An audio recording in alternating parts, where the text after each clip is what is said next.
Hello, welcome back to the channel. Today we're talking about everything release related. What is the release? When do you make the release? And why do you make the release?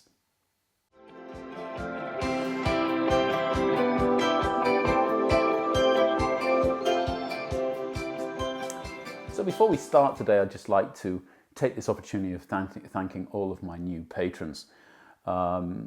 You know who you are, but the guys who are out there supporting me on Patreon are helping me to get back, make more videos and keep content coming into my YouTube site, because obviously I'm able to afford to do it and don't have to stand on the driving range for quite so many hours a day. If you'd also like to support me, I shall leave a link up here and also one down in the description.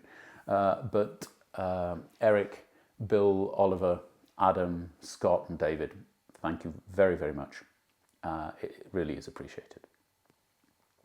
When we're talking about the release, maybe just basics, what we're talking about is releasing an angle between the shaft and the lower arm.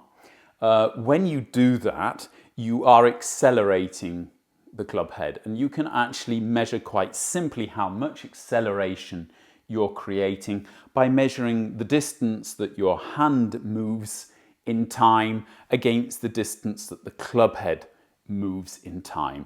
And obviously the longer that the shaft is, the further that the club head is moving and the greater the acceleration. So quite simply, the longer the shaft, the more acceleration, the further the golf ball will go. And that is why you have golf clubs which are different lengths. It's also why the modern professionals are experimenting with longer shafts in their drivers, because that will give them more club head speed. It's also why the powers that be are thinking of limiting the length of shafts, because they know that will give them even more club head speed. And the prodigious distances that the golf professionals are hitting the golf ball at the moment are basically making difficult golf courses easy, because they're just knocking it over all of the trouble that me and you have to play through every week. For the majority of us, strangely enough, the release is not about the release, it's about controlling the release. We are all releasing the golf club. It's not something you have to think about, but the majority of amateur golfers are releasing the golf club too early, because the golf club is more or less releasing itself. What you've got to try and get your head around is a separation between the world of the grip and the world of the club head. Because when we're talking about the release, which at least on video seems to be starting at around about kind of hip height when the club is parallel to the ground, at this point the club is trying to release, simply because you have brought the club down at speed, and at this point in the downswing, the weight of the golf club is actually causing the head end to overtake the grip end. And if you don't apply force to the grip end, then that will happen and you will get what we call an early release. And I think this is where the majority of hobby golfers are in their lives. They're releasing the club too early. Their problem is not releasing the club. The problem is controlling when they release the club. So that's what we're really going to talk about today. How do I control the release? And what do I have to have done to be able to control the release? Now, obviously, you're holding the golf club in your hands, so the way that your hands interact with the grip end is going to be really responsible for controlling the club head. But obviously, your hands are attached to your arms are attached to your shoulders are attached to your hips, and so on and so forth. You've all heard the song. And that means that basically your hands can only work correctly on the club head if the rest of your body parts have actually done the right thing as well. And this is what makes golf so difficult. And it's also why we're visiting the release after we've talked about the transition and after we've talked about creating lag and creating lean in the golf club. Because when we're talking about lag and lean, we're talking about how much angle do I actually have, how much do I generate in my swing between the shaft and my lower arms. And we're also talking about where is the club actually got to be when it actually gets to impact with the golf ball. And we want basically in impact for the handle to be ahead of the head, and therefore controlling the club head at the moment of impact, because we have to control the club head in order to be able to control where the golf ball goes. And there's no point hitting the golf ball further if it's just going further into the forest. So how do we do that? Well, maybe the easiest way to start is to see where we want to finish the release, which is just shortly after impact. And if you look at a golfer in that position and take away the golf club, you can basically go through the body parts and see where they are. Now, obviously, you can see that the hands are further forward even than they were at the address position, and usually a little bit higher. They are higher simply because of the centrifugal forces working on the golf club, which is pushing the handle up. More about that shortly. They are also basically further towards the target than they were before. And in order to get to that position, the chest and shoulders have got to have rotated. So the chest and shoulders must have rotated past their starting position in order for the golfer to be able to get their hands into this position. Rotating your shoulders is not very easy if you don't rotate your hips. So they've rotated their hips towards the target before they've rotated their shoulders to make it easier to rotate their shoulders. And that rotation of the shoulders is helping them to get their hands into that position. So actually, when you actually understand where your body has got to be in order to actually get your hands there, then you've basically, done half the work, which is also why you should be working on hip rotation and shoulder rotation before you think too much about what your arms and hands are doing, simply because kind of in the hierarchy of the golf swing, they are going to limit what your hands can do. And you'll see this in an awful lot of golfers who basically stop their hip and shoulder rotation before they get to the golf ball. And then you'll see this kind of this bending of the elbows and wrists as they come through the golf ball, and you get this kind of chicken wing, you get this flipping of the golf club, and obviously all of the poor golf shots that come with that. Getting the release at the right time then is about getting your body into position. And to a greater extent, it's about keeping your shoulder rotation going during impacts. Your shoulders should still be moving. And for them to move more than 45 degrees past your hips, it means your hips have got to have rotated to the target. And so I repeat myself. Once you've actually got your hips and your shoulders in a position where they are capable of doing that, the next thing is really to understand how and when you apply pressure to the golf club in order to control the release of the club head.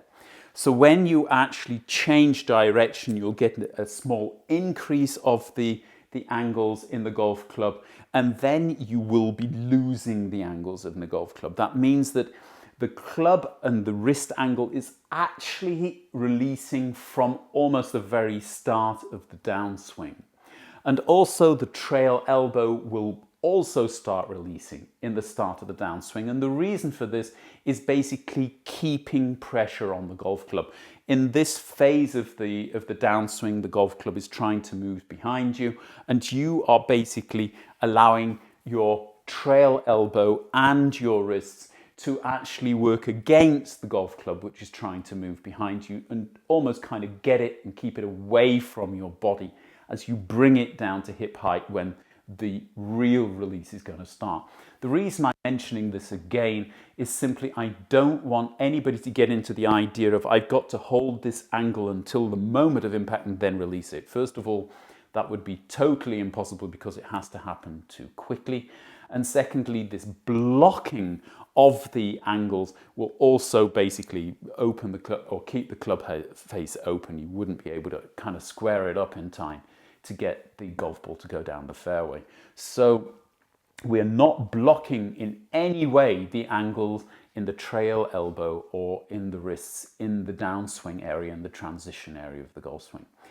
As you actually get to hip height, that is when the fight really begins, because you have given the club its own inertia, its own speed, but the club is unevenly weighted. There is more weight at the head of the club than there is in the grip of the club. And at this point, the club head is trying to overtake your hands. And this is the reason why you ought to be also thinking about experimenting with different shaft flexes, because by using different shaft flexes, you will find it easier or harder to resist these forces at this point. If you are somebody who has a very quick transition, who is accelerating the club down to the hip level quite dynamically, then the club head is going to want to overtake your hands more. And this kind of golfer is going to need a stiffer shaft with less torsion, less rotation in it, in order to stop the shaft, which is going to kind of forward bend towards the ground at this point, and will actually, in impact, be pointing in that direction, applying loft to the golf club. And you want to kind of resist that. If on the other hand, you've kind of got a bit of more of a kind of a gentle, passive start to your downswing, then there won't be as much bend in the shaft towards the ground, and therefore you'll be able to find a softer shaft, which will actually help you to feel this kind of transition easier and feel these forces easier, because it's got to be an almost intuitive reaction through your arms and hands to the forces from the grip kind of working against them. And at this point in the golf swing, it really is as simple as basically the club head wanting to move down. So you having to push the club or the grip end down in order to retard the club head overtaking and to delay that actually happening. You have, however, two hands on the golf club, and these two hands are not basically joined at the same axis to your shoulders, so they're going to be applying different forces. So I like to kind of give my students an idea of what their individual arms and hands are actually doing in this phase. So if we start with the lead hand, which to all intents and purposes has basically been pulling down in the transitional phase, it's now also pulling around your body. So if you remember this idea of a circle moving around your body, you are pulling basically the club around this circular plane of your golf swing. At the same time as the club head wanting to kind of do this, the centrifugal forces, which are working on the golf club at the same time, are trying to push the grip end up. And the heel of your lead hand is in the perfect position to resist this by kind of pressing down. So I like to have the feeling of basically as we come into impact of the lead arm pulling the club around the body and also pressing the grip end down, trying to keep the hands as low as possible, kind of press them down into that original shaft plane rather than allowing the hands to come up too much through the centrifugal forces that are working on the shaft. If you can do that, you'll also find that will help you to keep control over club face, because obviously if your hands are kind of moving up, it's having an effect on club face as well. Your trail arm at the same time is extending more than your wrists are releasing at this point, and the extension basically of the trail arm is also applying a downward and a rotational movement towards the target, to the grip end of the golf club, and this is also retarding the club head. So strangely enough, although you are kind of pressing out, you are not actually trying to accelerate the club head at this phase of the golf swing. And this is what's so extremely difficult, that it's really, we're talking, the last couple of milliseconds before impact, that you will get to a position where the trail hand and wrist is actually actively accelerating the release rather than actually delaying it. So you will actually get to a point really where the hands have passed the ball, especially if we're talking about an iron shot, or have reached the height of the ball if we're talking about the driver, where you can imagine, if we come back to the lead hand, centrifugal forces are actually now trying to pull the club away from the golfer. And it's the lead arm again, which is pulling in the opposite direction almost towards the lead trouser pocket. And this is actually actively at that point accelerating now the release of the golf club. And at this point, you are also going to start accelerating with the hand, not because you're doing anything different, but because there's been a change in the axis of the golf club. At this point, it's almost as if there were an axis between your two hands. So the trail hand pushing forward and releasing, and the lead hand pushing down and pulling back, is creating speed in the release. And this is all happening more or less over the golf ball.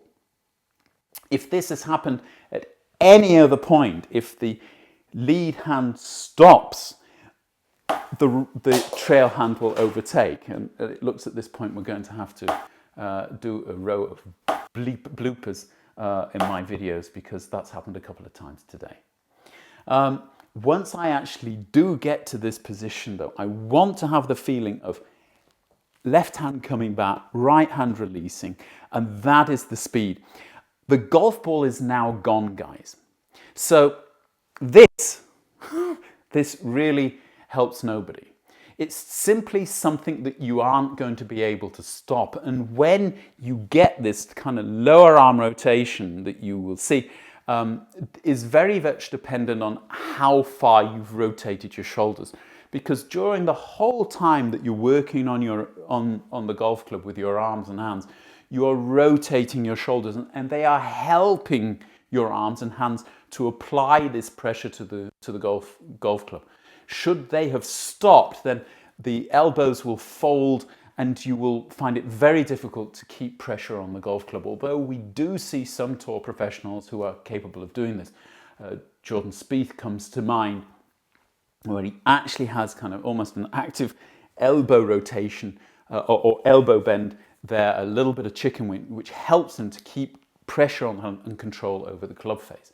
And even DeChambeau is actually actively turning his elbow towards a target and trying to kind of block that in order to keep this control. But I think the best example is Tommy Fleetwood, who has so much kind of shoulder rotation going. And here his golf swing almost looks like a bit like a kind of a punch, where he's able to keep that lead arm long for an extraordinary time into the follow through before the club is actually able to overtake his hands and then pull him up into the end position. So this rotation basically happens the moment that you are no longer able to apply enough pressure to the golf club. Maybe a final word to that. You've got to stay in plane with your hands through the ball. This means for a right-handed golfer, the feeling of kind of pulling the golf club to the left, for a left-handed golfer, pulling the golf club to the right, in order to be able to accelerate your hands and arms for long enough through the golf ball. If you try consciously or unconsciously to move your hands out towards the target, you are moving the grip end up, which is pushing the toe down. You're opening the club face. Yes, you won't be snap hooking it left, but you're also going to stop your hands moving forward, so to speak, and then it will flip anyway. And depending on when this happens will mean that you will be prone to kind of a snap hook or a ball moving very quickly to the wrong side of the fairway. So getting this kind of low movement of the hands around your body is really a major factor in controlling the release. And that again is maybe the last closing words. You want to think more about controlling release than making a release. The release is going to happen in your golf swing whether you want it or not. And for the majority of you, it's happening far too early. Getting the golf club to release isn't the problem, it's controlling how it releases. And that's what you really want to be working on. I've tried to explain it as well as I can in the PDF. The PDF you can download up here or also down there. You'll find the release described on page 38. That should keep you busy for the rest of lockdown, but if it doesn't, I'll be back in about a week with another video, another part of the PDF to help you out there too. Keep well. If, as ever, you liked the video, please hit the like button, share the video with your friends, and don't forget to subscribe if you haven't done already. See you next time.